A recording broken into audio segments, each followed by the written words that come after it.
A lot of times people will scratch their head, be like, hey man, this guy hasn't sold a lot of records. How is he moving like this? Ryan Leslie, artist, producer, musician, entrepreneur, investor, that Cassie project. What did those numbers look like? How much did you actually invest in that project and what did you get out of it? Probably $4 or $5 million. To do that and do that well costs money. You pay for clicks, you pay for views. Can we get into the details of what you would actually do with someone who has 100K in an account to earn 4% a month? I had 180% return from April to December. 100K investment in Apple, 2009, now it'll be worth $25 million. Can you talk about that investment? Yeah, so I like...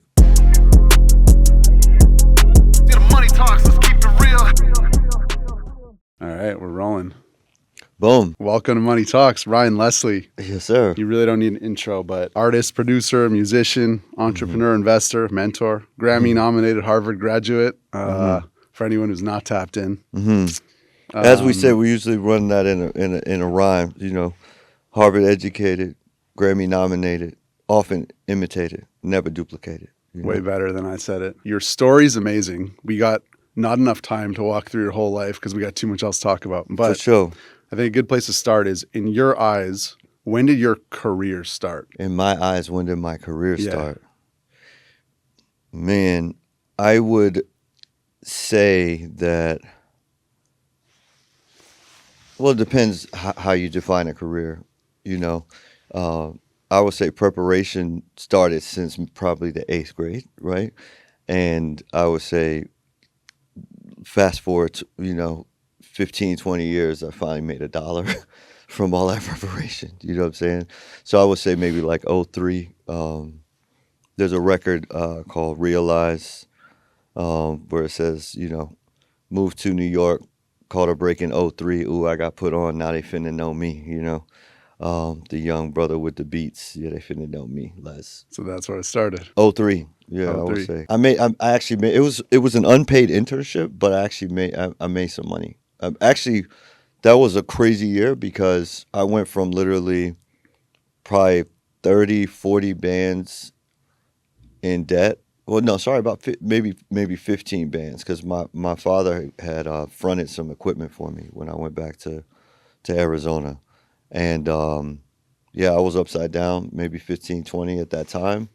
Came to New York. I still got a scar on this arm because where I was staying, the insulation in the crib in the Bronx where I was staying, they didn't have insulation on the heating pipes. So I lost my footing just reaching for a towel in the restroom and grabbed onto one of the pipes to secure myself, and literally all the skin on my arm here just got actually burnt off. So I said, look, we on fire right now. We hot. You were how old at that time? 03. So yeah, maybe late 20s. Because now, obviously, I mean, you've mastered the game of money besides doing music. At that time, how were you thinking about money growing up? Well, growing up, really, my parents really just didn't think about money at all. To be frank, the entire concept was God will provide, So my parents are literally second-generation Salvation Army officers. The way the Salvation Army works, if you're familiar with the organization, it's a social service organization, and you sacrifice everything in the service of others. So that means before we sit down for Christmas dinner, we serve 2,000 people Christmas dinner. So that spirit of giving and sort of the abundance that comes back from having a spirit of service and giving, I watched, both my grandfathers on both my mother and father's side live very, very rich, fulfilled lives, but it didn't come from a place of how much money do they have. It's really about the rewards. We're sort of storing up treasures in heaven, so to speak, right? But my father, he really, he and my mother immigrated to the United States mostly because, and I mean, it's a very timely topic now when we think about the new administration that's in. They immigrated to the United States with the American dream in mind. And my father was a jazz trumpet player, and he was playing the clubs in Washington, D.C. And, he had met my mother, and they fell in love through music because he was like, how can I figure out how to spend a lot of time with this, absolutely drop-dead gorgeous, beautiful spirit that I've encountered. And he said, okay, the best way to do it is my brothers and, we'll start a band and we need a lead singer. So I'm going to approach her to see if she want to be the lead singer. And if that's the case, you got to rehearse with us 2-3 hours a day. You're going to build that way, right? So they came to the United States with this concept that, hey, my mother had come to the States to go to a Christian college in Tennessee, if I'm not mistaken, and my dad was in D.C. playing the trumpet. And man, I came along sort of unexpectedly, right? And they had no other choice. They didn't know any other way to make money but then to enlist in the Salvation Army training college. And so once you make that commitment, you're making a commitment to the service of others for life. And my dad very quickly understood. Actually, I was just talking to him about this, and he said when he got stationed in Richmond, Virginia, there was an actual a brother who was on the Salvation Army Advisory Board, and he said, "Look, it's great the work that you're doing in the Salvation Army. Go get yourself a law degree." And my dad was like, what do you mean by that? I'm running, the Boys and Girls Club. I'm an administrator. Give myself a law degree. And he said, yeah, I'll actually write your recommendation so that you can actually get in. And my dad actually, man, it was. I still remember my dad was working 2 jobs as well as, raising a young family. And I mean, I didn't know any other way but just grind hard, hustle hard. And if you want to make more money, get another job type of vibe. So music was really in your blood. Like, did you ever make a conscious decision, like, I want to be an artist, I want to be a producer? Or was it just like so ingrained in you that you were like, that was all you knew kind of? So being the children of let's call it almost the matriarch of the church, meant that every single church play, every single, Sunday school opportunity where someone was going to perform, we would get the lead roles, not because we were the most talented, but because my mother could actually rehearse us more because we lived in the same house. And she's a consummate pianist and a perfectionist. So at the end of the day, though, my parents really felt like, because if you look, my mother, and in the Salvation Army, there's a long musical tradition. They figure, hey, everybody does music. Music is just a part of, it's part of Sunday service. It's part of praise and worship. It's part of sleepaway camp. It's part of, so about 13, 14, I was writing compositions for the Salvation Army band. I was at the, music conservatory in the summertime. And the reality, though, was that my parents, because music was so second nature, and they had maybe a Lionel Richie tape, maybe an 8-track there, Michael Jackson, something like that, but they never really thought, okay, this is going to be a career pathway, So my father was very adamant about education being the pathway to the achievement of the American dream. And so any city where we were stationed, being Salvation Army officers' kids, we somehow found ourselves, myself and my sister, in the best schools that money could buy, even though we couldn't actually afford it. And so, my dad would go and he would, petition the school and say, hey, look, we're doing all this work for the community. Can you take my kids and give them a scholarship, give them a look? And so it was always education, lawyer, doctor. That's how you're going to get to the money. The education path led you to going to Harvard at 15. Mm-hmm. How does that happen? Are you just like a genius, off the charts IQ? Yeah, I think really, once again, the pathway there was pretty serendipitous. By the time I was a junior in high school, because the Salvation Army is organized like the military, by the time I was a junior in high school, I'd already gone to 4 different high schools. Lived in 3 different cities. We were about to move again to Sacramento. I was in Stockton. We were going to move to Sacramento. The high school where we were considering, the guidance counselor called ahead, and they said, hey, look, Ryan's pretty advanced. We don't do AP level courses here. So for him to finish his his high school credits, he'll have to do them at a community college. And my dad was like, "Oh, community college is the same as regular college. Let's just apply to regular college." And so that's what we did. We applied initially to 4 UC schools. So it was Davis, Riverside, Irvine, and Berkeley. We got into all 4. It was the 7-year medical program at Riverside. My dad was ready for me to go, let's say 5 to 7, 22-year-old doctor, right? And as a long shot, the applications were sent to Harvard, Stanford, Yale. The way it works, or the way that it worked at that time, you get the small envelope in the mail, try again, you get the big envelope, you made it. And so we got the small envelope first we got the big envelope from Stanford, and it was early decision. We almost literally said yes. And then, my father in his wisdom said, "Hey, just go ahead and see what else happens." We got the small envelope from Yale. Yale said, "You're kind of young. Why don't you take a gap year? Kind of young to be on campus. Take a gap year, and then, holler back once once you get a year older," right? And then I remember being I think it was a math class at Bear Creek High School, Stockton, California. I never got in trouble at the high school level. I used to get in trouble a lot when I was super young because I would, get done with the work early and then want to be, distracting other people because I'm bored. By the time I was in high school, I was doing relatively well, never really got in trouble. And then, I hear an announcement over the loudspeaker, "Ryan, please report to the principal's office." So people looking at me, other students looking at me. He never gets in trouble. What's happening? I go to the principal's office. My parents are there. The guidance counselor's there. The principal's there. I'm terrified. And, my father, I guess, was so excited. He had already opened the big envelope. And so they had actually come to the school to say that, hey, their son had gotten into Harvard. I think I was potentially the first, if not one of the first, to actually go to Harvard from Bear Creek High School, Stockton, California.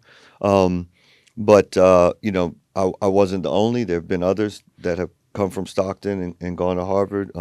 There's a young brother that's in our club right now that came from Stockton, went to Harvard Law School. So that's how it happened, man. I literally took a high school proficiency exam, and that's the way I was able to apply. Crazy. And so it's interesting that, music a lot of times as a career path is like people who kind of don't have other options because it's such a hard career path. Like you said, your parents did music, but it was never even thought of as a potential career. So I guess back to how we started, 03, you said that your music career started.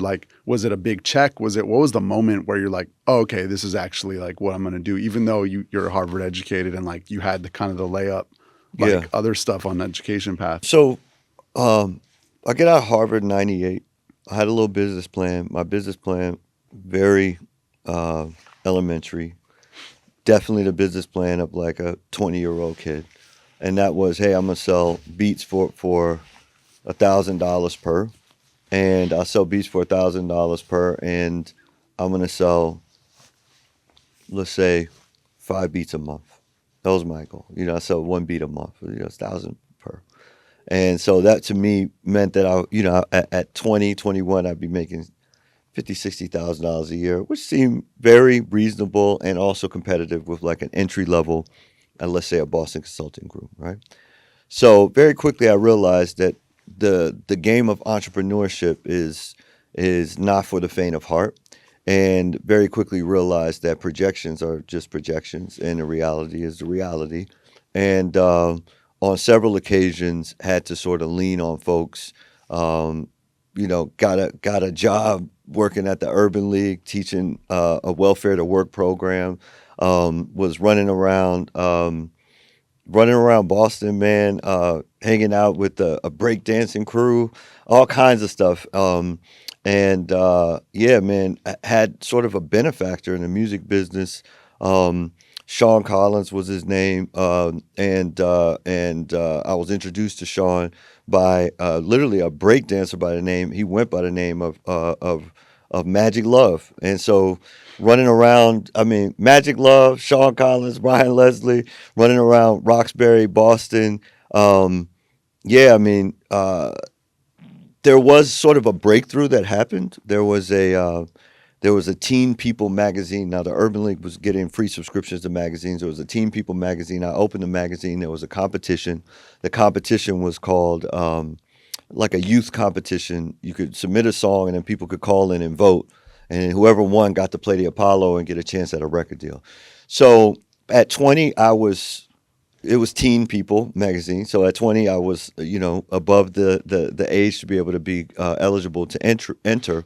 But I had a young compatriot who was at Berklee College of Music, and man, we made some records. We submitted one of them, and he went all the way through the contest. We played the Apollo. He got signed. Shout out Corey Lateef Williams. He got signed, and that really potentially was my first kind of, I got like $10,000 per record.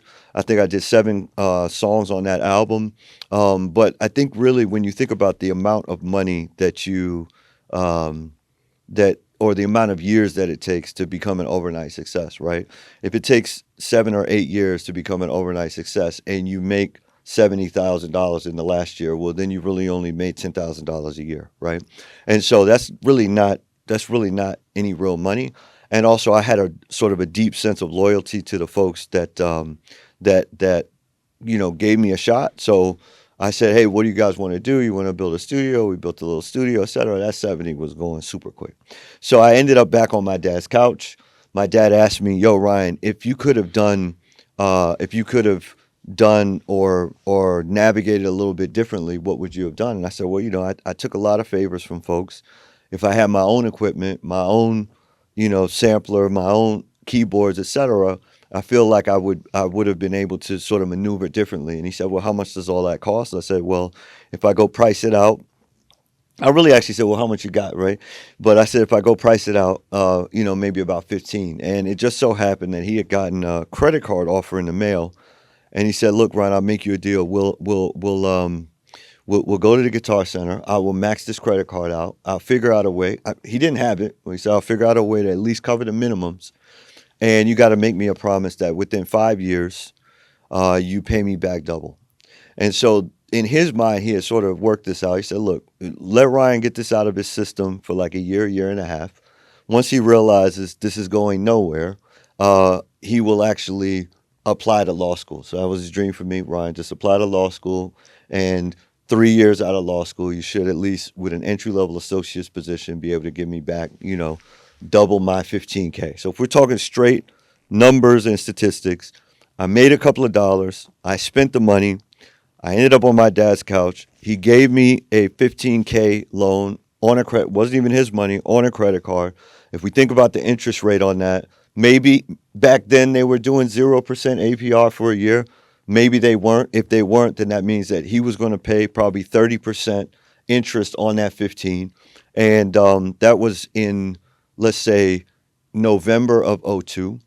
And I was determined that I was not going to actually have to apply to law school. I really believed, especially after doing all of that work, doing 7 records on Lateef's album, I said, look, I must be good enough that I can actually command, $10,000 a record at that time. And I said, look, I'm going to literally lock myself into a room, and I'm going to make 7 or 8 records that if I bring that CD anywhere and put that CD in a player, somebody's going to press play, and it's going to be life-changing for both them and me, right? And that's the way that I sort of went at producing. And it was right around that time also that I really started to understand the ability to discover music and discover just discovery in general through the power of the internet. I was super early while I was at Harvard. I had already, built websites. I was so fascinated that I had an email. And so basically running that play with my dad was really where I was like, okay, if I can't figure out what that play is going to be, then you know what, I will bend to the the guidance, because my dad had never really steered me wrong. Mom and dad had always been super supportive in my corner. So I said, look, if I go to New York, and so timeline, November 2002, my dad maxed out the credit card. 2003, got a call from the attorney. He says, Ryan, we have an opportunity for you in New York City. It's an internship. It's unpaid, but it's an opportunity. You'll be in the right rooms, etc. And so I told my dad, hey, here's my break. He was like, how much you getting paid? I said, absolutely nothing. He said, okay, cool. We'll see you in 30 days. And I remember my mother though, and it's almost uncanny, sort of the ability for a mother to have an intuition. And I remember sort of getting on the plane and saying my goodbyes, and my mom saying, hey, I just feel like you're not coming home. I said, Mom, it's an unpaid internship. It's 30 days. And I got to New York. I haven't been home since. So my mom was absolutely right. And that year was a crazy and pivotal year. So first and foremost, I only had a plan A. I had, it's almost like the story of David and Goliath. He had a slingshot and a couple of stones, and that's how he was going to slay the giant. And I had my little CD with my 5, to 8 little records. And I was like, look, when I play these records, it's going to be a game changer. However, when I first got to New York, that wasn't what anybody was interested in. So I got to New York. My internship was, Ryan, here's a producer who is making records, and shout out Richard Younglord Frierson, and he's the one who gave me a shot. And he was sampling. He was sampling records, and he was one of the Hitmen. So the Hitmen were literally sort of Puff's sort of all-star production team, and we all know that those records were really based on massive records from the 80s, right? So when you sample those records, and those records are a major interpolation in the compositions, well, then you don't really get paid, right? You might get a producer fee, but you're never going to recoup that producer fee, because whoever the original copyright owner is the one that's going to get the lion's share. So they wanted me to come in and say, look, we got these dope, tracks, beats, etc. Can you play some real original chord progressions? And so that's really how my career kicked off. Like I said, I got to the Bronx. He put a beat on. I played a couple of, melodies on it. And then I will never forget that. He basically said, yo, this is hot. And he burned it to a CD. He said, yo, I'll be back. He left. And he came back, and basically he was like, yo, Beyonce's on that record.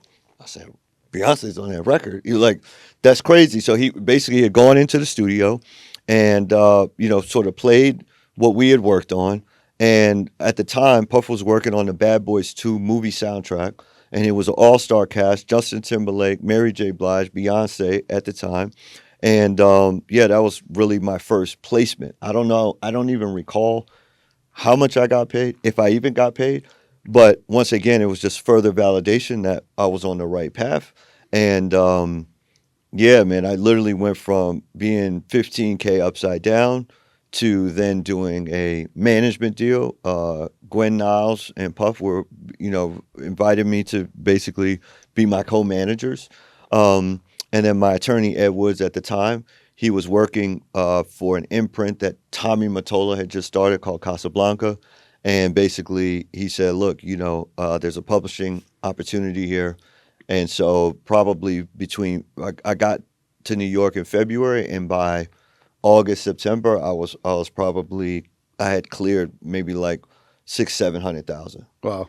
So that changed everything. That definitely, changes a lot. You obviously had a really successful music career from there, with your own records, albums, like huge hits, and you worked with everyone from, Cassie, Kanye, Puff, goes on and on. What do you credit sort of your success to? Would you say it's just like the work on your craft and just like you said, there's the 10-year overnight success type of thing? Or would you say there's like certain strategic moves that you're like, I remember doing this that like no one was doing, and like the things that you just can look back and be like, those were the things that I did to kind of get to the top and conquer the music industry? Okay, so I will first say that that sounds very much like hyperbole, right? Because if you were to ask someone what does the top of the music industry look like, they're not going to point at Ryan Leslie and be like, "Yo, that's the top of the music industry." Just to be 100% real. So, I feel as though really what I did was I do what anybody else would do, and that is just you you follow your curiosity and you figure out whatever you got to figure out to make your reality sort of match your to make your reality match your dream, if you will. And so for me, um, coming from where I came from, I remember being in college, man, and sort of walking. The store isn't there anymore, but there was a store in I think they had redone an old museum or old library or something to that effect. It was called Louis of Boston. And Newberry Street in Boston was like the sort of Rodeo Drive of Boston, right? Or the Fifth Avenue of Boston, if you will. And I used to walk up and down, being super broke college kid, walk up and down Newberry Street, and there were all of the nice boutiques and everything, but that Louis of Boston spot, as well as there was another, I think it was a Neiman Marcus at the Copley Square Mall, and I would see the people walking in and out, and I would see the newest collections that would come in. So like Louis of Boston was that spot where the emerging designers, the folks that were really just coming on the scene. You would actually you would find those because the buyers there, and I didn't know all this now. Now I know that as buyers, and they had the taste and they would bring in the different collections. But I remember going in there and just looking at the magazines that they would have, and I would say, man, why are these clothes so expensive, man? For me at that time, growing up, we were wearing Salvation Army thrift store. We had our pick, Salvation Army thrift store. But to go into these places and see, maybe just a sweater for $600, at the time, or jeans for $300, to me was just unfathomable. So really, I would always just try to figure out, okay, how do I actually make my vision a reality based on the budget I have? You know what I'm saying? So I actually found a brother in Boston. His name was Roger Hines. I'm not sure exactly how I met Mr. Hines, but he had a spot called Hines Lines and Designs. And so I basically was like, okay, Mr. Hines, look, here are these magazines, here are these references of silhouettes, shapes of clothing, garments, etc. What would it cost me to have you actually make them? Because if I go to buy them, in the actual department stores, maybe 400, 600, whatever it is. And so he was like, oh man, I can do it for you at an eighth of the cost, but you got to bring me a yard. I remember it was a yard and a half of fabric. So, it's kind of a long answer to the question that you asked, which is, hey, what made you successful? But I think really I measured my success by how close was the life that I was living to the dream or the vision that I had. And so for me, like I said, coming from where I came from, and I actually had, shout out, various romantic partnerships that said, Ryan, it seems as though being with you is sort of a projection of reality, right? And so the ability to actually project that reality and or project that vision and make it a reality, I think really for me, that was really the benchmark of success for me. So it wasn't necessarily monetary. It wasn't necessarily status. It wasn't platinum records. It wasn't, awards. It wasn't sales. It was, okay, if I can envision a life from the pages of those magazines, man, running around in Sardinia. And once again, I had seen just little glimpses of this, right, in my tenure at Harvard. And you got to remember, at Harvard, literally had $0. I'm talking about $0, but was able to always find a way to still have those life experiences. So one of the kind of crazy stories of being at Harvard is there are no fraternities at Harvard, right? But there are what are called final clubs, and then there are also sort of social clubs, if you will. And the Hasty Pudding Club and the Lampoon. A lot of the people that were in the Hasty Pudding Club and the Lampoon, they went on to be writing for Saturday Night Live, writing The Simpsons, those kinds of things. So, I was very, being of color, being at Harvard, not having any of sort of the pedigree of many of the students that were there. I said, okay, well, how can music help me to get into to these rooms and into these social clubs? And I'm relatively antisocial also, right? So I basically auditioned for a group called the Crocodillos. Now, the reason why I auditioned for this group is because every single summer they would do a world tour, and you dress up in tuxedos. I remember that year they honored Susan Sarandon, so our group actually, did a serenade for Susan Sarandon that year, and we toured the world, and with some of the coolest families. Shout out Peter Wittgenstein and his family, the Aga Khan, hanging out on his boat in Sardinia and being able to see things which were sort of the exact opposite of what I had seen maybe a year before I went into school. So a year before I went into school, I went on missionary service singing in a group called Acapella Plus with the Salvation Army. And then in college, I went on a world tour with the Crocodillos to see the absolute opposite side of the coin.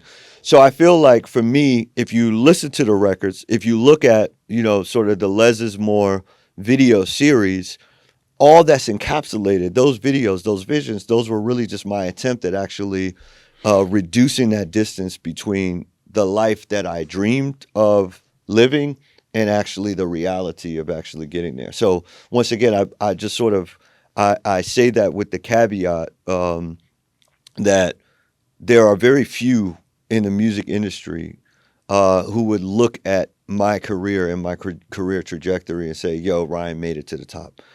However, I will say that regardless to the level that anyone may say that I had achieved, for me, the pinnacle really was, the company I kept, the places that I went, the crew, for example, that I was able to sort of mentor. When I look at that crew today, I mean, I'm talking about, shout out Evan Rogers, Rihanna's personal archivist. Shout out Shiv, who now works, with Harvard View as an advisor to like massive music publishing acquisitions.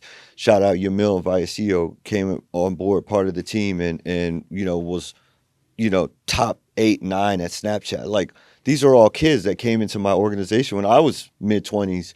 And we just ran it up however we could, and there's many others. If I didn't say your name, trust me, we appreciate, the contribution. But I would say that for me was always just sort of that pursuit of reducing the space, the distance between the dream and the reality. That's interesting. So back to like the money stuff, at the point that you're kind of your timeline you were talking before, you made $600,000-$700,000. You've talked to me before about your mentor and how like that kind of flipped a switch and was a huge moment for you. From then till now, how was your journey with money? Was it just like you made $600,000-$700,000? It was a straight shot up and up and up and up. Like, was there a point when you lost a lot? And the mentor, like, what did you learn at that point? Yeah. So the mentorship for me happened super early, and I went through the process. And I strongly encourage if you could find a mentorship, sit down at the foot of a master, even if you don't have the actual real capital, right? Because just learning the skills and learning the temperament, learning the tolerance is just so critical. Knowing what to do when I came into that capital was critical. I did, though, what most artists do, and that was I reinvested all of literally every single penny into the business or the entrepreneurial journey that surrounded my music. And so at that time, it was not even my album per se. It was, hey, I had been able to be in the rooms watching how, labels worked, being in the room watching how records were made in especially in the bad boy ecosystem, watching how publishing deals were done. And for me, I basically just reinvested everything, literally everything, into really launching the Cassie project. And so how we invested was relatively novel, I would say. And shout out Rasheed Richmond, to this day, still a super close compatriot of mine. And at that time, he was very, very early in this concept of SEO, Google algorithm, et cetera. And as anyone knows, to do that and do that well costs money, right? And you pay for clicks, you pay for views. But he just had sort of an ingenious way of attaching that to the MySpace music charts. So that's how we ran Cassie up the MySpace music charts, and I found that investing there sort of returned exponential multiples. And when I think about this, even to this day now, and I have folks that I mentor and work with on the investing side, investing in a business that's going to give you a 2, 3, 4, 10, 12x multiple is, when that's your best idea and you do get that multiple, that's obviously the best place to put your capital, right? So that's basically what I did. And I think I really moved I would say I had, maybe we can call it enigmatic, maybe it's stealth, but I moved in such a way that a lot of times people would scratch their head and be like, "Hey, man, this guy hasn't sold a lot of records. How is he moving like this?"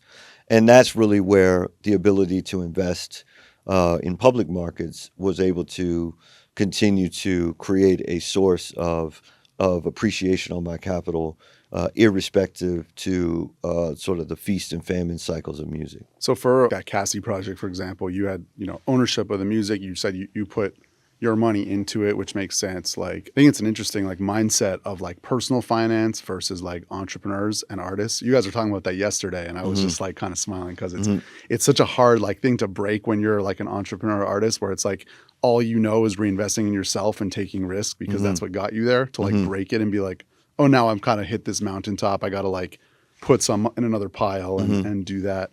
But at the time you were putting money into that, well, first of all, what did those numbers look like? How much did you actually invest in that project, and what did you get out of it being a successful project? Yeah, I mean, when we look back at sort of, there's a video, there's actually a video on YouTube, and actually now it's very ironic, right? Because I was literally in a one-bedroom apartment in Harlem, a one-bedroom in Harlem, but I ordered this trumpet online and I wanted to get it delivered, and I had Evan film over the shoulder because I had a Centurion card, a black card. I'm living in a one-bedroom apartment in Harlem. And so when you go back and look at those, the monthly bills on that next Centurion card, it was $80,000-$90,000 a month that I was running on that card easily. And how much have we received back in return? I mean, 5, 6, 7, 8x on maybe let's say it was 10 months at 80,000. That's 800. So yeah, probably $4 or $5 million on maybe royalties, residuals, copyright publishing, Good investment. So easily a 10x, Yeah. So you just touched on the public market thing. There's a clip of you I saw on stage talking about $100K investment in Apple, and I think you said 2009, which is now be worth $25 million or something. Can you talk about that investment? How'd you get into Apple in that year? How do you hear about things like that? Yeah. So 2003 to 2009 is a long time, especially for that age, right? So if you think about your age, you think about, 26 to 32. the number of people I think that would pay to run back to 26 again and do 26 to 32. 26 to 32 is an amazing. It's such an amazing window of time in any human being's life, especially if you are of good health and strength and sound mind, right? So that's a long time, honestly. And throughout that entire time, literally all I was doing was reinvesting back in a music project. So 2009, I just made a decision. Look, I'll give myself a birthday present, and I'll put a couple of dollars in each one of those companies. So I picked four. It was, and I picked the services that I relied on, that I used. Right. At the time, Facebook was not publicly traded, so it was I was using YouTube, so it was Google, and I was using obviously Apple products, so it was Apple. I was ordering music and music instruments and everything on Amazon. And I said, look, I need to diversify a little bit. So I said, I don't drink coffee, but there's a Starbucks on every corner. So it was Google, Apple, Amazon, Starbucks at the time. And then fast forward to 2012, Facebook IPO'd. So I said, look, this is a lot more aligned to what I actually use. So I replaced the Starbucks with Facebook. And basically that's been literally my whole portfolio for that entire time. Now, when we think about Amazon over that time period, or really over the time period of many investors who were in Amazon early, and really even Meta, right, which is in 2022 was down like 70 some odd percent, right? I have some mentees that bought Meta in 2022. They've already had a 7x return. So it's really just the power of the public markets, and I think some exposure to how to find the right conviction in the companies. There are several great investors that have sort of laid sort of a foundational blueprint of how you would determine whether you have a conviction in an equity. And I strongly believe that I always think to myself, if you happen to be let's say you get on a plane, you get upgraded to first class, and you happen to be sitting next to the CEO of a company that you have some stock in. Could you speak intelligently to that CEO about why you have a true conviction? And do you have a position in that company that demonstrates your conviction? So 2 or 3 shares or 5 shares or 10 shares is really not as important as what percentage of your capital, your available capital, do you have invested? And so, sometimes you'll have an investment that literally starts out as a very small percentage of your portfolio, and because of the price appreciation, ends up being a very large, percentage of your portfolio. So, there's not really much to say about that investment aside from high conviction and high conviction and a very sort of determined hold time.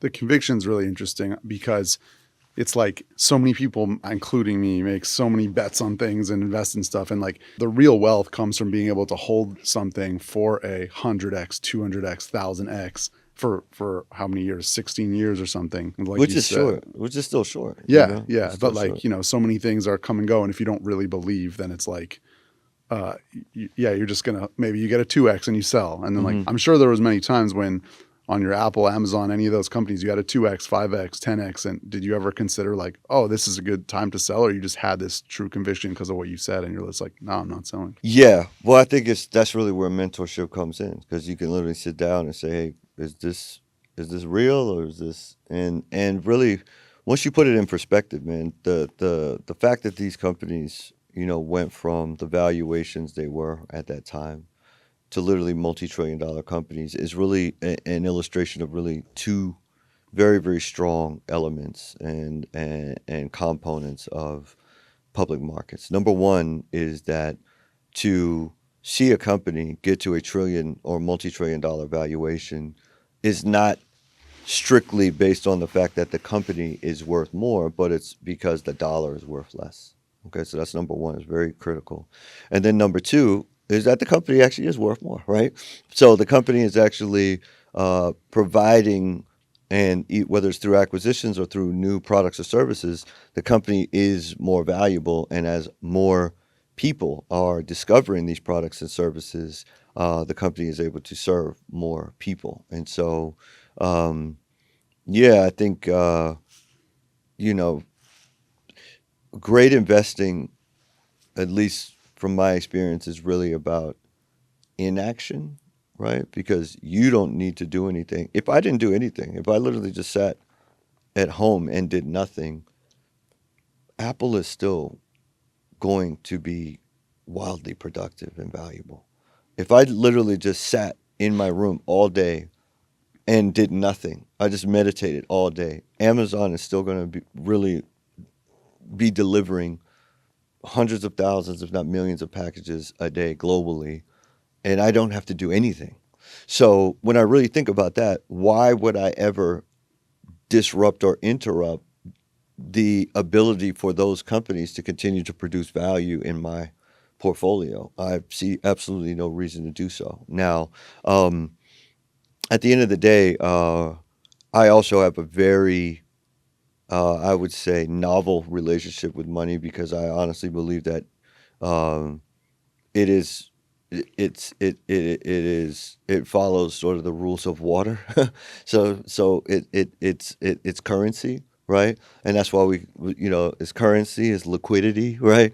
So at the end of the day, I really believe that as long as you can control capital, um, you can earn a return on capital that you can control. And so if a bank or if a bank gives you that capital at a specific interest rate, and they're your partner in the control of that capital, then by all means you still have the ability to reap a reward from great investment decisions, even when the capital may or may not be yours. Yeah, I want to touch on the debt stuff later, but Mm-hmm. let's get the story. So in 2010, you had your laptop stolen Mm-hmm. that had a version of Kanye and Jay-Z's "Watch the Throne," right? And I bunch wouldn't of say it other was a stuff. version, but we have records on there. You had a lot. Mm-hmm. That led you to Bitcoin, right? Yes. Can we hear that story? Just like I think it's an amazing story. How like something bad happening can lead to one of your best investments ever. Mm-hmm. Yeah. So once again, it's all relatively serendipitous. Like in hindsight, people will look back and be like, "Oh, that was genius," etc. It really was, I would say, out of necessity is born innovation, right? And so for me, it was really just one of those scenarios where, following that judgment, there was a $2 million freeze on one of my bank accounts. And I realized very quickly at that moment that I had really no sovereignty on my own money. And so basically,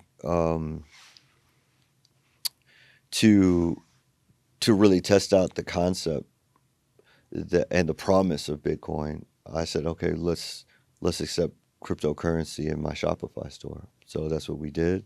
And I also went to promoters that wanted to pay me for touring, appearances, etc. I said, look, this is the only way I'm doing it. It needs to happen in Bitcoin.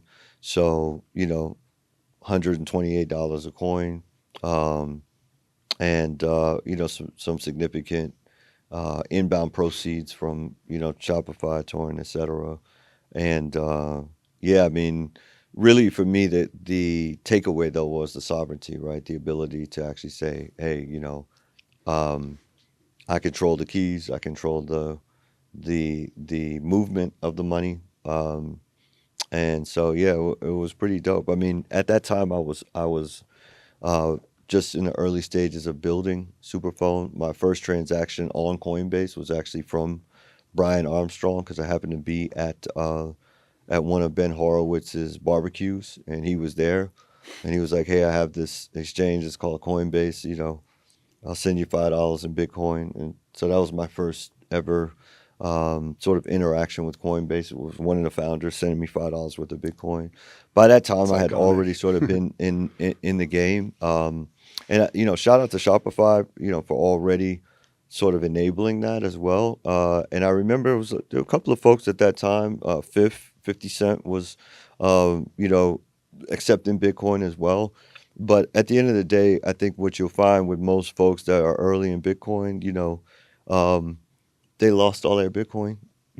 Somehow could have been a boating accident, or through their thumb drive over the side of a boat somewhere, et cetera. It's probably at the bottom of the ocean, et cetera. So, I count it as a badge of honor to be amongst those that was early and then, lost all my Bitcoin.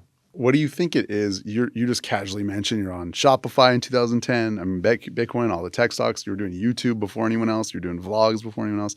Like, what do you think that skill is that people can learn from that's like makes you early to things? Because you're still early to things now. I think it's just curiosity. I think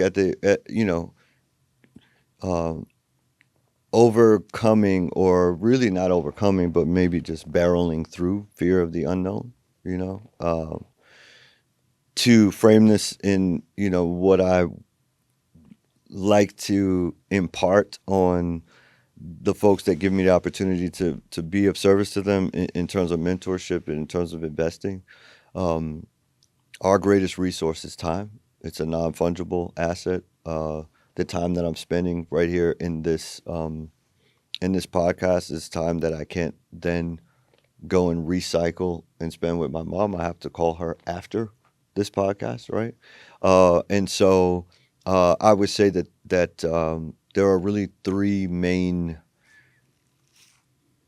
reasons or tendencies, human tendencies, very natural human tendencies that will drive investors, whatever you're investing in, whether it's money or time, that will really sort of adversely impact the success of an investor. And that is greed, fear, and ego. And fear is not just about sort of losing time, or it's also maybe about, sort of chasing into something because you have fear of missing out.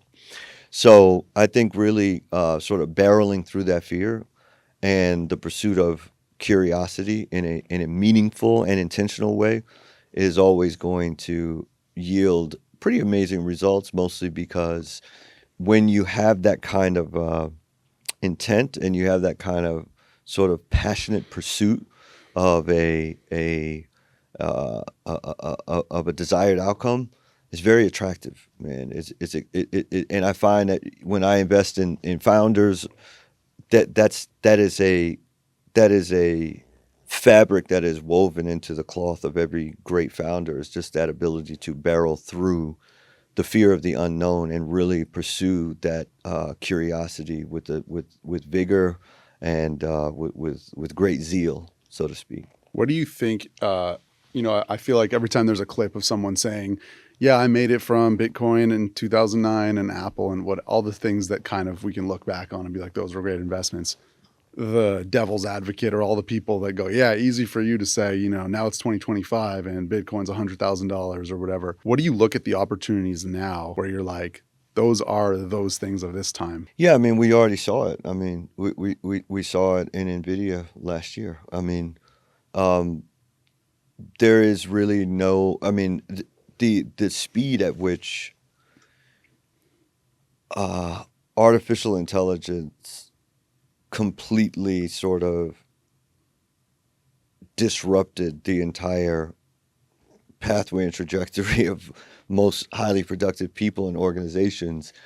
I mean, it was just like it was a tsunami that was really just sort of a staggering sight to behold.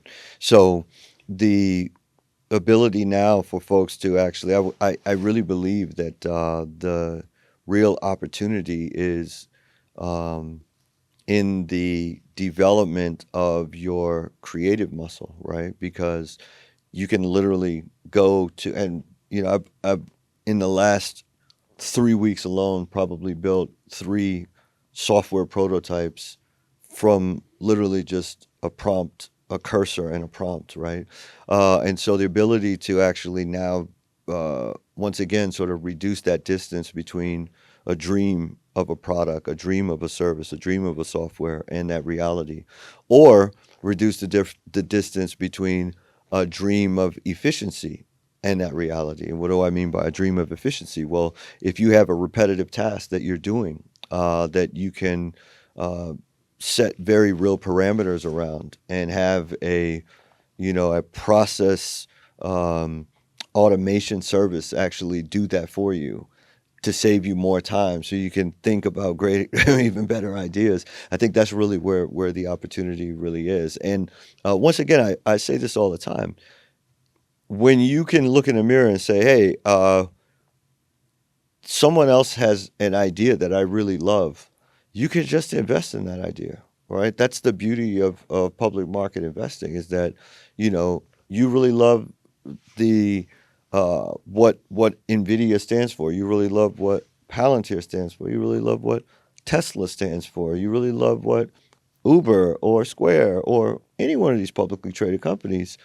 And you believe in a leadership team. You believe in the executive management. You believe in the product or service. You see a real pathway where that product or service will still exist and be more valuable in the future. You can literally hitch your wagon and run at rocket speed, or you could do it on your own. So these days you're pretty focused on WealthPlan. It's your finance club, I guess you'd call it. I did it. It's incredible. It's one-on-one time with you, like picking your brain and learning. There's a clip going around pretty viral from Drink Champs of you saying, if you're an artist, if you're an entrepreneur, if you're anyone, you have 100K. Instead of spending that 100K a little bit every month, there's actually vehicles that you can put the 100K, earn 4% a month, and then spend that 4,000 without ever touching your principal.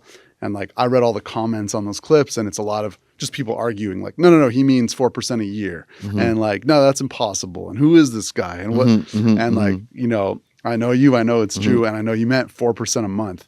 Can we get into the details of what you would actually do with someone who has 100K in an account to earn 4% a month? Yeah, I mean it's really a time-tested and age-old system and strategy.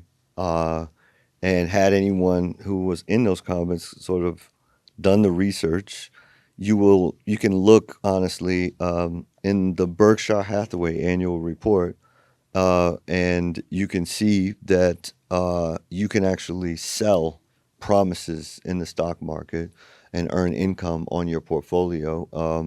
It is the inverse of the opposite of the inverse. It is the inverse of the options trading that is widely popularized in many sort of trading discords, where the trade is opened by buying and closed by selling. And in sort of most basic terms, right? To be successful as a trader, right? You buy low and sell high. Right? The order of those transactions can be inversed, and you can sell high and buy low. And so really what our members in our finance club do in our investing club is we're the opposite side of all of the speculators and traders that are opening their trades by buying and then looking to sell high. The way that we work, and there's a very famous example. Warren Buffett did this with Coca-Cola, and basically there was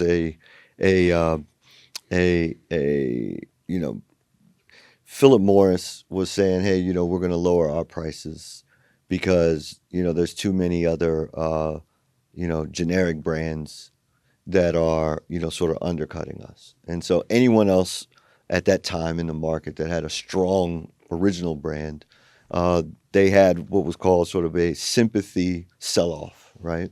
And what that means is that when a strong brand makes a decision, hey, we're cutting prices because generic brands are coming in and undercutting us, there was a sentiment that, hey, Coca-Cola is a strong brand, and I see all kinds of generic brands that's likely undercutting Coca-Cola, and shares of Coca-Cola were running down. So Warren Buffett probably, it took him about 15 minutes to run this trade, made probably about $7.5 million in that short amount of time. And basically he said, look, I will sell anybody the opportunity to put shares of Coca-Cola in my account at a specific price, and you're going to pay me for that promise. And so, the reason why in our club, either A, we do this on behalf of an artist that comes to us, or B, we actually work with folks to understand how it works, is because this is, even though it really only requires sort of middle school math, it's really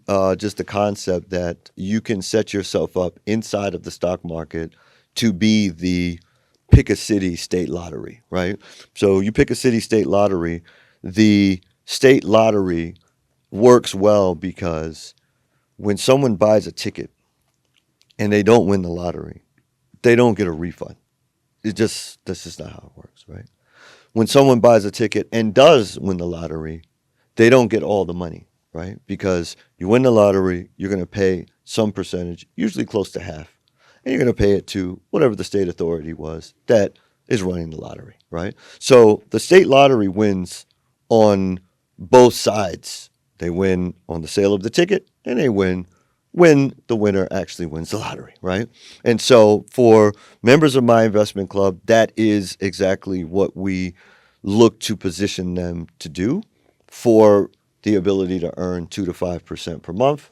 And for a very specific search term, if you want to go look it up, it's called the wheel strategy. And really, it's the ability to sell a promise that someone can put shares into your account for cheaper than they're trading, or the ability to call shares out of your account for more than you bought them. And those promises are like lottery tickets. The purchase of the promise is non-refundable, right? And let's just say that someone wins the quote-unquote lottery. You win as well, because on the put side, you get those shares put into your account. So that means your consolation for someone winning the lottery on you is 100 shares of a company that you really believe in. And on the call side, you also win, because when those shares are called out of your account, you are rewarded with the cash value for the shares that were called out. So for me, it's a very, very simple and straightforward process. Now, there are nuances, and that's why we have an investment club, so that folks can actually come and do this with other folks that are novices and say, I never learned anything about this. But like I said, it's sort of middle school math. The math and mechanics is very sort of middle school. The mentality, the mindset is really what we develop, because to do this at an elite level means that you can do this with a large amount of capital, right? So 2 to 5% on $10,000 is $200 to $500, right? That may or may not move the needle for folks. To get $2,000 to $5,000, you need a principal capital of $100,000. $100,000 starts to feel a little bit different when you feel like you're putting it at risk. And then once again, what is the temperament and tolerance needed to actually say, okay, I'll do that on $1 million? What's the temperament and tolerance that's needed to say, I'll do it on 10 million, right? So you have to really feel like you have a great command of the strategy of the system, right? And to be real, when I was talking about that in the interview, for folks that really trade, for example, let's just say, for example, the markets have been running down. I have a model account, on the 14th of February, Valentine's Day, put $150,000 in that model account. Today, that account value is $188,000, right? So that's a $33,000 or $34,000 return on $150,000, right? That's a 20% return in 2 weeks, right? So when I say, hey, 4% is not a lot of money, I'm really speaking, and everything is relative, but when I say 4% is not a lot of money, it's sort of relative to what I have seen not only great traders achieve, but also just members of our investment club achieve. I mean, we've got a member, Nala, who started running the 2 to 5 strategy and had 180% return from April to December. So, and once again, this is not a rare occurrence. It's not, oh, this is the exception, the anomaly. It's not one of those claims where you have to put in small, type, results not typical. No, these are the very typical results. But once again, it's about having a command and an acumen and a proficiency that's developed. And that's the reason why our program is run that way, because you need that accountability, you need that consistency, you need that commitment. And that commitment is not one-sided. It needs to also come from a mentor or a coach, because the reality is most are conditioned for the majority of their lives to trade time for money. And so when you introduce a concept that they can actually earn without having to trade a significant amount of time, it's a foreign concept, and in many cases requires a reframing, a reprogramming of the mind. What's the downside like on the risk or the on the other end of those trades, besides just if it goes wrong, quote unquote, you're just getting those shares in your account, like the options example? Yeah, well, I mean, the downside, like I said, I own 100 shares of Apple, cry me a river. I got assigned 100 shares of Amazon. Oh, woe is me. I think that's back to that conviction piece. It's like, right, if you believe in the company right, anyway, so the downside's right, aligned with your long term. So what would you say, like a few scenarios I think would be interesting, just kind of off the cuff, like someone who has zero, someone who has $10,000, someone who has 100,000, someone who has $1 million. How would you approach those kind of different net worths and how they should approach like growing their money or thinking about it? Yeah, I love a zero. I love a negative, right? There's a pretty insightful clip of our current president, right? And he was kind of saying that he was walking down the street, he was upside down like 900 million, right? He's running. He was, and I think he said he was in the company of in female company, and he was sort of pointing out someone who was asking him for a couple of dollars on the street, and he looked at the companion he was with and said, "Hey, you see that guy right there? He's worth $900 million more than I am, because he was upside down 900 million, right?" So I love a story, someone who's upside down, someone who's zero, because the wonder of at least the American financial system is that your credit worthiness is actually not tied to your bank account. It's not tied to your net worth. It's not tied to your bank balance. It's tied to your ability to demonstrate that when capital is extended to you, you're a good steward of that capital. So at zero, my number one trajectory for someone who's at zero is to do a full consensus, a full breakdown, a full, let's call it evaluation of where you are with credit. And over time, you can literally position yourself to be credit worthy, because as we just discussed, money is currency. So if it's flowing through your account, then you actually are the controller and the steward of that capital. So what I found is that, I think there's really a proliferation of this online, funding companies, get you good credit, et cetera.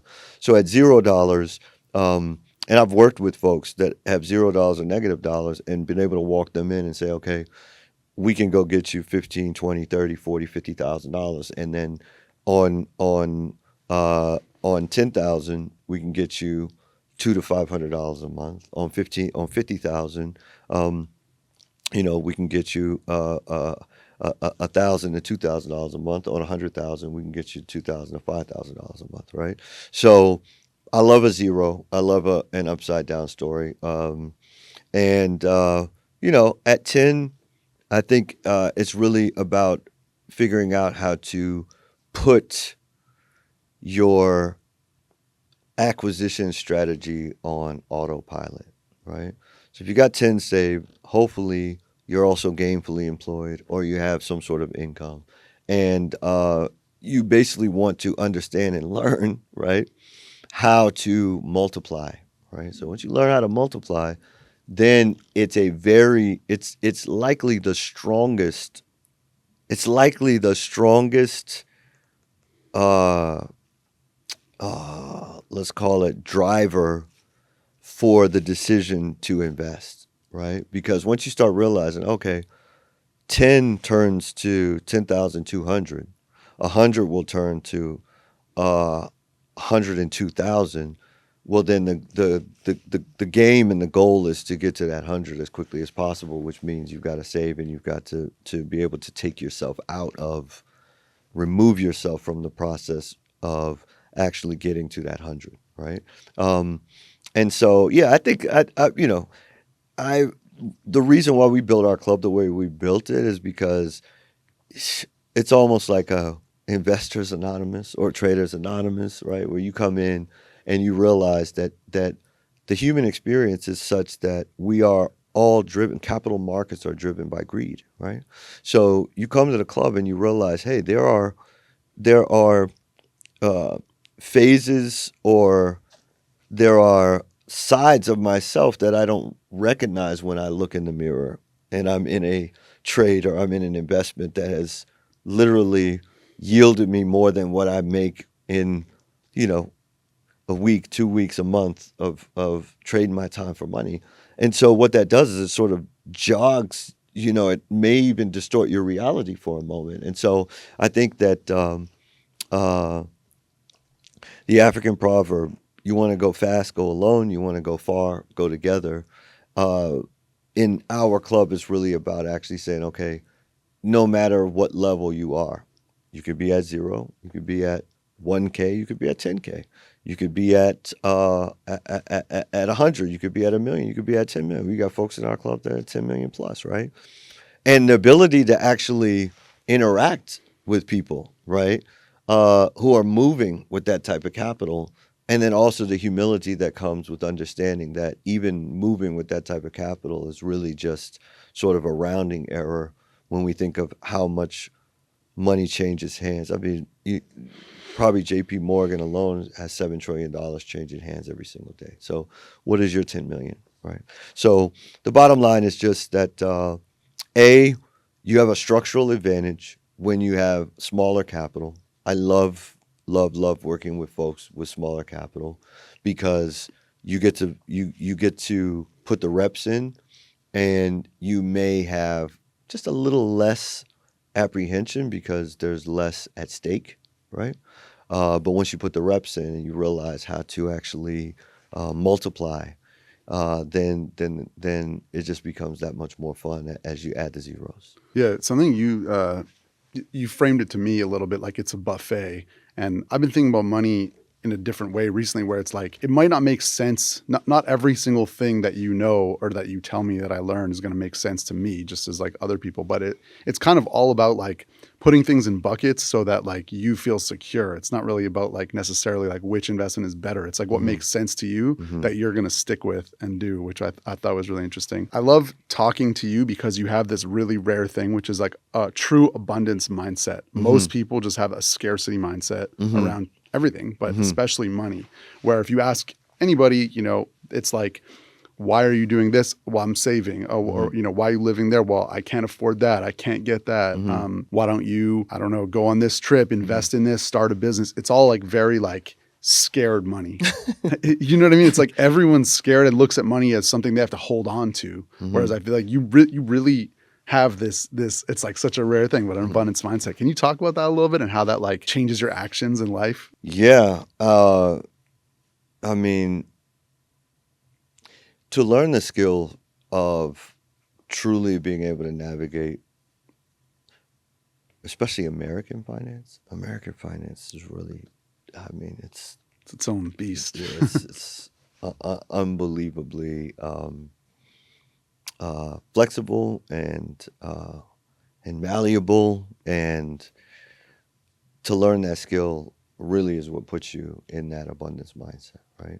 So let's just say that I had a bucket list item, and I have $150,000 in savings, and my bucket list item costs $30,000. Well, we just went over that in 2 weeks' time, being able to understand which instruments can deliver returns based on a directional trend in the markets.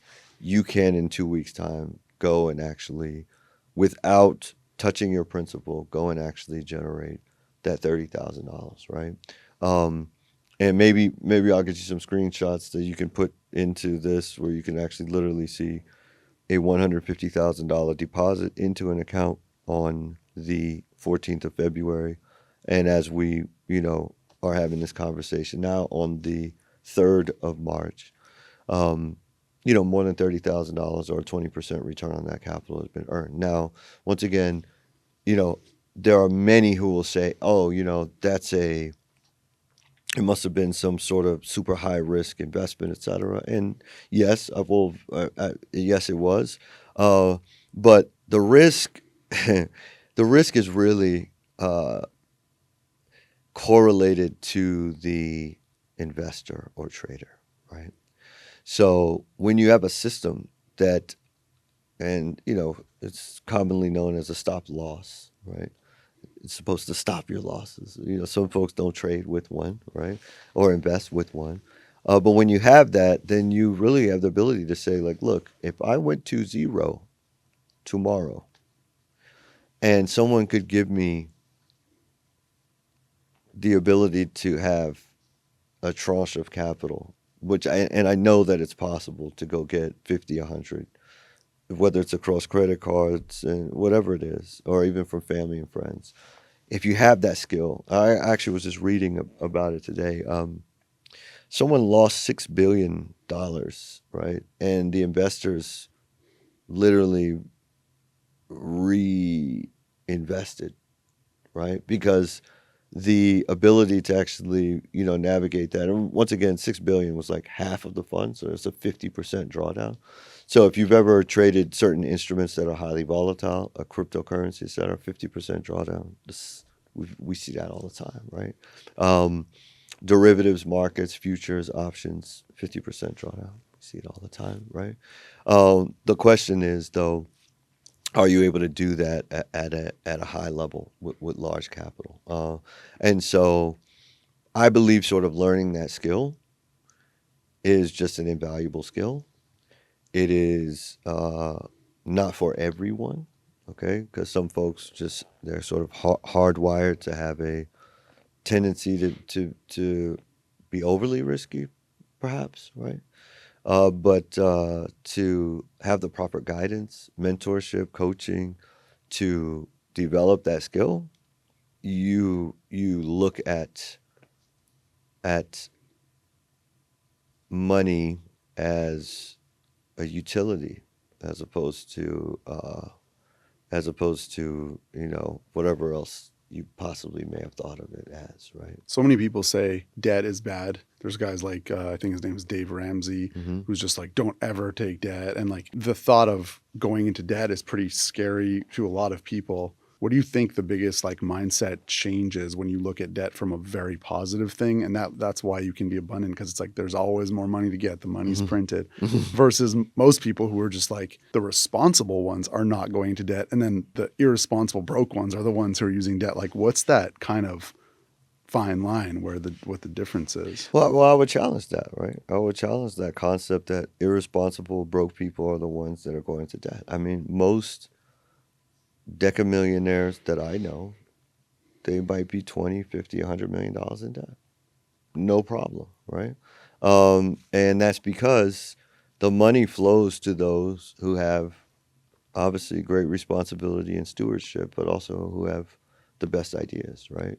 Because the job of a bank, right, when they originate a loan, is to earn interest on the job of a credit card company as well, earn interest on the capital that's extended, right? And how many great entrepreneurial stories have we heard that, hey, I financed my business on credit cards, right? So, I look at anybody who says, hey, I'm a hustler, I'm an entrepreneur, and I say, okay, are you really a hustler? How much do you have on your credit card? Because if you have that type of capital, you have a 50-day interest-free loan. So if you're really that type of hustler, you're really able to really, make it do what it do, then you have access to capital to hopefully turn, what's a good return on ad spend? 1x, 2x, 5x, 10x, right?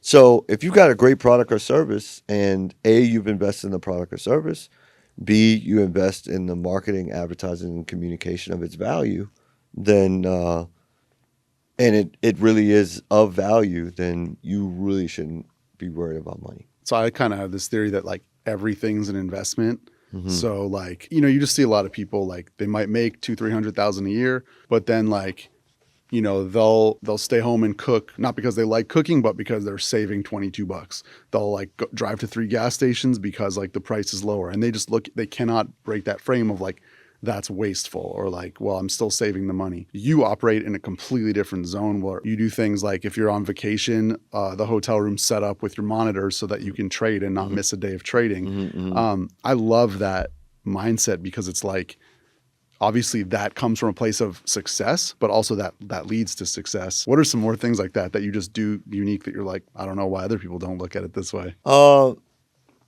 Yeah, I personally believe that it really just depends on the person. For me, I've basically designed my life in a way that I'm doing what I love. I love to sort of pace around and have a headset on and talk to people all over the world and help them figure out how to navigate this sort of incredible financial system that we have and the opportunities that maybe they just they missed. Someone didn't break it down for them in school, which in most schools is not required curriculum. So I say just design your life in such a way that you're doing what you love and have a service mindset. So if you're of service to people, you're valuable to people, that value is going to be accrued to you. It's part of that abundance mindset of like not holding on to things. I've heard you say like same thing with songs, like some of your best songs you gave away to other artists, but it's like you can always make more. Yeah. Same with money. Yeah. It's very interesting. So do you think there's anything that you just see? Like I always see people just like that example of like cooking or going to save money on gas, or it's like, to me, it's like you have to kind of like hardwire yourself to be like, what is my time worth and what is my energy worth? And like certain things, like if you buy a $6 thing at a store and you want to return it, you just don't return it because you're going to spend an hour going to get $6 back. But most people just don't do that. Like, do you see a lot of things like that? Or like, have you changed the behavior of some of your students with things like that where you're like, yo, you could just stay home, do this, trade or learn this, and you're making more? Yeah. I mean, I think that really is sort of the outcome of that is really the outcome that most unlock once they come through the Ryan Leslie camp, boot camp. You've framed it to me in a way about like real estate and like owning houses. And that's like a huge debate online all the time, buying versus renting. And somehow there's still people who say, if you rent, you're lighting money on fire and you're throwing money away. You've just framed it in a super easy way to understand the buying versus renting, where you kind of told me like, even if you own a house, you're renting from the government. Can you just explain that? Yeah. I mean, I think, and you touched on it, do whatever gives you peace of mind. Yeah, Okay. yeah. It is completely priceless to have peace of mind. Okay. So if buying a home and feeling like you have a place that you own and that's what then do that. Right. But on the flip side, if you're like, hey, I want to learn how, I want to learn how folks are able to really do this at a high level, and they rent their primary and they own their investment properties, they just learn how to do that. I really just feel like, look, there are so many models and examples of how to get to it. You just, and you touched on it, do that which fits your temperament and risk tolerance. It's like whichever narrative you can sell yourself, kind of, Yeah. in a way. Yeah. You do a lot of like angel investing. I mean, obviously, you just love investing. You love kind of like the game of this. With WealthPlan, we talk a lot about like leverage and like time, and you spend your time on calls with people one-on-one. I think this is one of the most fascinating things about you. You value your time so much, where you're like having monitors delivered to hotels, but you're also doing this one-on-one thing over and over and over, and you seem to love it. Like, how come you're doing that? It's actually very akin to trading, right? The sort of spectacular experience that most have when they, let's say they make 500 or 5,000 or 50,000, right, in a matter of minutes, right? Once they come and they sit in front of a terminal, right? It's likely the shortest distance between time spent and dollars earned that they will ever experience, right? And in my experience, the joy of mentorship is the ability to see that. And people have asked, hey, if you weren't a musician, what would you be? I said, I'd be a professor, right? Because the ability to have that moment, right, where you actually have that, it's almost that instant aha moment. It's like a trade, right? Because the trade really, you're trading your time, right? And once you get really proficient at it, you're going to be able to. I mean, if you scroll through our Discord chat, you're going to be able to do this every day because you have proficiency at it. And so that's why the greatest athletes, there's likely a thread which may be an excellent coach, which is woven through the careers of the greatest athletes. And so for me, the reason why we call our programs Pro and Elite is that, we really, really, really want to, or I personally really, really want to be able to develop an elite investor or trader mindset. And so that's why I do that, man. There's really a rush, and it's extremely rewarding to also understand that this breakthrough that's happening in someone's mind, A, it's attributed to some information or knowledge that I've imparted, but B, the impact of that knowledge being implemented and executed in a rule-based system is not only going to impact their life, but it will impact the lives of those they love, as long as they also can impart and share that knowledge. So I think it's sort of priceless to be able to do that. And also more valuable than any money is the relationships that are forged when you have a shared desired outcome. And so my desired outcome is aligned with their outcome because they want to learn how to multiply their money. So that is my goal for them, and that happens to be their goal. So it's aligned. And so the great relationships are forged when there's an alignment on the desired outcome. It's kind of like that's your flow state. Yeah. Also, teaching. We touched on it before, but you're so on top of like new trends, new tools, new companies. What are some things right now that you're using to run your life, whether it's AI or just an app or I still use Apple Notes. I think that's great. But what are some things that come to mind? I build my own apps, honestly. So I honestly, if you learn Google Sheets, you basically can learn a database schema, right? A database, a Postgres, SQL database, right, is actually just a table, right, which is dynamic, and maybe it has some dependencies. And so the best way I believe to sort of to acquire that or develop that skill is literally just working in Google Sheets. And now you have the ability to turn whatever spreadsheet or table or anything that you're tracking into your own custom applications where instead of relying on an Excel formula, you tell the computer the formula, and they will not only do the calculations for you, but suggest insights based on those calculations, right? And so for me, for the longest, I was just basically, and I think any sort of OCD finance numbers person is going to be, heavy in Google Sheets. I've definitely done calls with folks because I'm pretty transparent. I'll show them, hey, this is my spreadsheet. So, well, I thought I was crazy with spreadsheets, but this is a crazy spreadsheet. But there's another level, and that next level is to actually convert the spreadsheet into an actual real database table. And it may seem daunting, it may seem a little overwhelming, it may seem foreign, but I've definitely in 5 to 10 minutes with some of my current elite mentees said, hey, you're doing a great job tracking this in a spreadsheet. Let's go to the command prompt.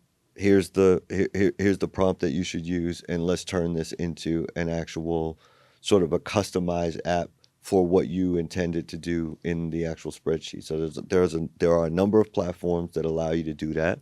And once again, I strongly believe that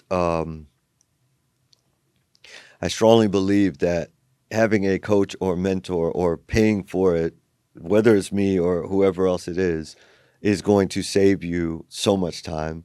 And so I'm very fortunate that, I have developers and software developers, and I have just a world-class CTO in Bojan Bobby in Lambda Works, who runs SuperPhone, that I can actually come to him with these kind of ideas and say, hey, can you build me this app? And he's like, oh, you could just build that yourself. And I'm like, what you mean? I could build it myself.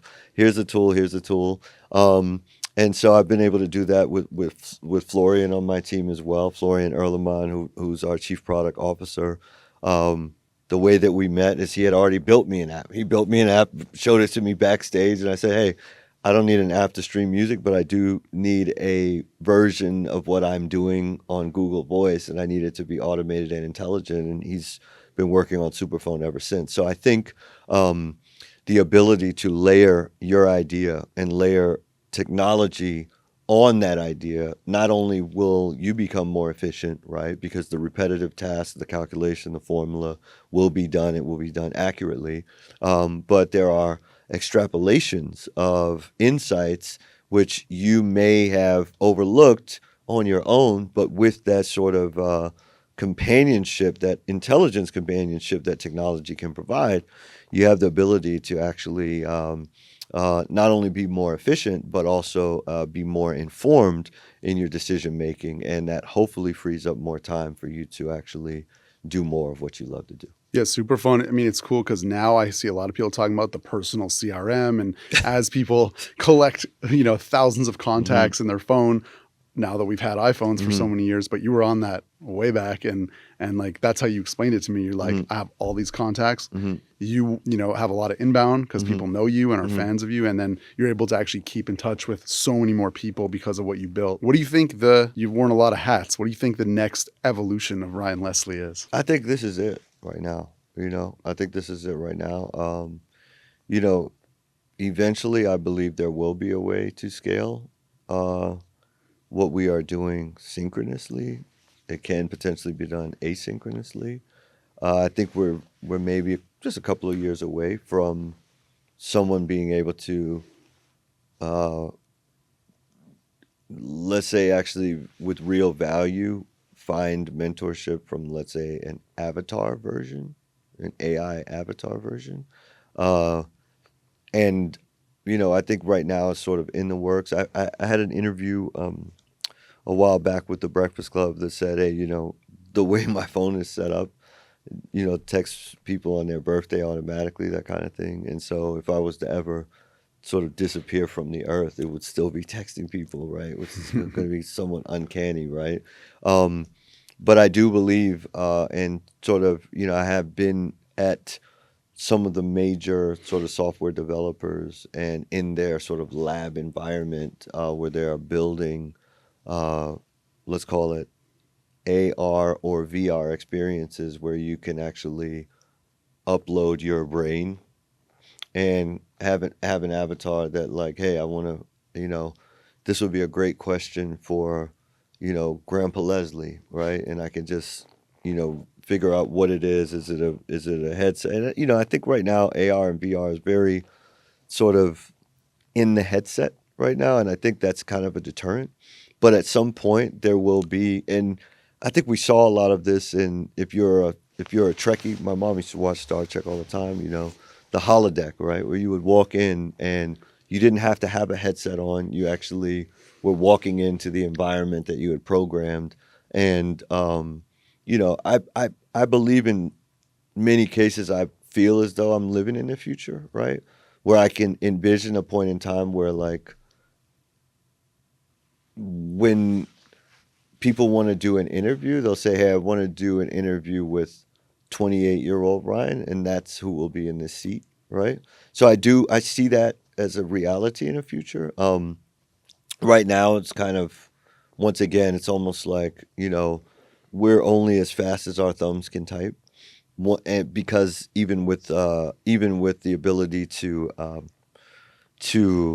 speak to you know, Siri or Alexa, right?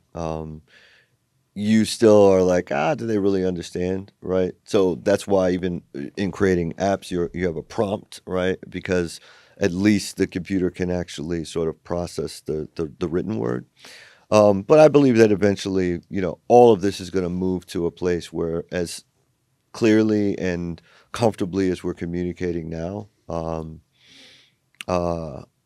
that's the way that we'll interact with reality, virtual reality, augmented reality, intelligence, artificial intelligence. And, you know, I think that some of us, maybe some folks that are watching or listening to this podcast, will live long enough to where we won't be able to tell the difference between real and artificial, right? So, I mean, yeah, I think you know, what's next is maybe, you know, some version of like because you know, when I sit down and talk to folks, people always say, "Brian, what you're doing is not scalable. It's just not scalable. You know, one-on-one calls. It's you can't scale your time." I do believe that there is a world, and I don't believe that we're that far away from it where it will actually be scalable, right? And I've already kind of tested this out. So, you know, that clip that you talked about with you know, I was on at InvestFest and I was talking about that Apple investment. There's a lot of inbound that happened from that, and I wanted folks to actually have the experience when they interview to become part of the club, that they were actually speaking to me. And so, but what I found is that I was literally saying the same thing over and over, asking the same things, etc. So I didn't actually, and you know, my voice was getting tired. It's 100, sometimes, you know, 100 calls every couple of days, etc. So literally, what I did is I recorded this, right, and it was a Zoom call, so it's still synchronous, right? But instead of me, you know, running my voice down, I would literally just, someone would call. I say, "Yo, what's up? Is, you know, what brings you to the call, etc." And then I would press play and would run the rest of the call. It wasn't an avatar; it was a recording.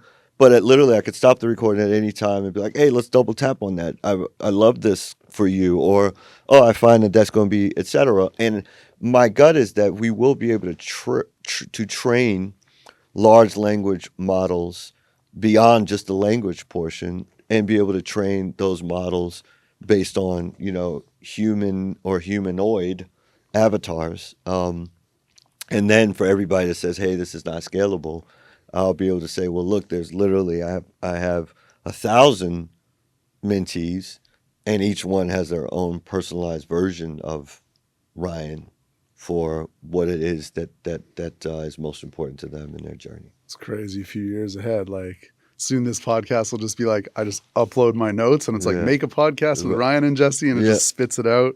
Yeah, But then for you kind of sure. lose the, like, a huge part of it is just getting to sit down and do this, you know? So it's like, what are we going to, I don't know. It's a weird Yeah. world ahead. Yeah, but I think what it does is just provide more freedom. It Yeah. provides more freedom for folks to do what they really want to do. And I think that, you know, the human experience is about learning, right? It's about love and learning, right? So at the end of the day, when you lay it down and you've put your work in for the day, for whatever it is, you will always remember that which caused you to love or to learn. And so I think, regardless to whether it's quote unquote artificial, um, you know, the when you think about children, when you think about your loved ones, whether it's your family or people that become family through marriage or whatever arrangement you have, um, the ability to have the freedom of time, of how you want to spend that time with them. I think for me, I realized that I had reached a point of what many would consider wealth, when I could say, look, I can do whatever I want, whenever I want, wherever I want, with whoever I want, for as long as I want. I think that's a great way to kind of wrap this up. Really appreciate you coming on. For sure. Thank you for your time. Thank you for your knowledge. Yeah. Money And talks. and tap in. I do this all the time. TextRyan.com. You can go to TextRyan.com. You can leave your number. We've talked about it. There's a whole layer of technology. Those that are persistent, literally, I become an extended member of their family. It's not for everyone, right? Yeah, and seriously, to be very frank, we were doing, sort of doing some interviews with some of our members, and for some of my mentees, right, they really will be like, "Yo, I couldn't actually reconcile that my mentor was Ryan Leslie, because I only saw Ryan Leslie as, the musician that I listened to, et cetera." But people are multifaceted, man. And so tap in. Those who are persistent, and you may or may not want, somebody that you've listened to interviews on to be actually have that level of proximity to them or to you. But for those that really, seek to have this kind of relationship, my door is open. Our doors are open at WealthPlan, and that's what we do. And it's not low pressure, it's no pressure. And we look for the opportunity to be of service, and to be of service at the highest level. So TextRyan.com, tap in, lock in. I do this all the time, but it's a very obviously small percentage of people who actually have that persistence and that desire to sort of seek out the counsel, the knowledge, the guidance, the coaching, the mentorship. But that's the wave that we're on. Amazing. Thanks again. For sure. Thanks for having me. Yeah, I ain't really got a flex. Been putting work in, so you know I do